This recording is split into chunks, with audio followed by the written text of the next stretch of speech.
Welcome to Specific Love. Ever since I was a young child, I was always interested in shuriken. What is a shuriken? A lot of people refer to them as ninja stars. Now, they do come in all shapes and sizes, so what would be the best looking one? Of course, the Batarang. Let me show you how to make this. I first started out by searching the internet and printed off a couple of templates that were promising. Now a shuriken is often made of metal, but I wanted to try something a little different.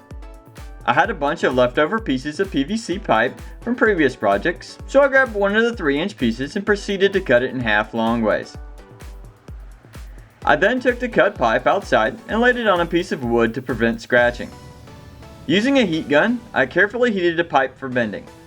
Because of the thickness of this pipe, it does take a little time to fully heat without burning it, so I took my time. As the pipe started to flatten, I used an old shelf to aid in the process. Once it was fully horizontal, I gave it some time to cool and it kept the shape perfectly. I then cut out the 2 templates and decided to go with the smaller version first, but it was in a light gray. So I took a black magic marker and colored around the edges to make it more visible. I then used some stick glue to attach the paper to the PVC and let it fully cure. I then used a scroll saw to slowly cut around the template, making sure not to overcut.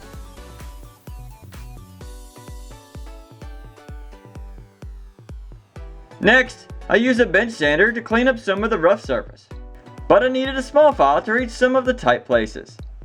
Clamping the Batarang to a bench for this process works great. I then peeled off the paper to prepare it for paint, but something was missing. So I took the Batarang back over to the bench sander and added some edging to the top and bottom of the wings. The edges do not have to be sharp, but a nice slant makes the shuriken look even better. This can also be done with a file.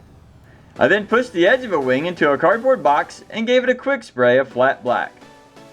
After it dried, I flipped it over and gave it a second coat. The Batarang looked awesome, but it still needed one more accent. So I took a sanding block and lightly sanded the edge of the wings. This process is slow, but the ending outcome is totally worth it. I did make a slightly larger version for display and gave it a metallic paint. At this point, I wanted to know if the new toy would handle a little target practice. So I set up an old postal shipping box and gave it a few throws. It took a little time to get the throwing angle and distance correct, but when I found it, the Batarang worked great. I love how these things turned out. I mean, they look pretty realistic, especially the one that I sanded down the edges here. It just makes those edges just pop. Now, they work great as throwing stars as long as you're throwing it something soft. If you throw it anything other than maybe a thin cardboard box, there is a really good chance that these will break, and well, there goes all your hard work. They also do great as for decor, or if you're in some kind of a cosplay, especially if you're going to dress up like Batman, make you a few of these, put them in your costume, and you'll definitely stand out. Because not many people are going to have Batarangs, especially not heavy duty ones. Now you can also make some larger ones as you see here, and this works great if you want to do a wall display. But overall, I think they both look great, and I hope you can have a chance to make them. Have fun building.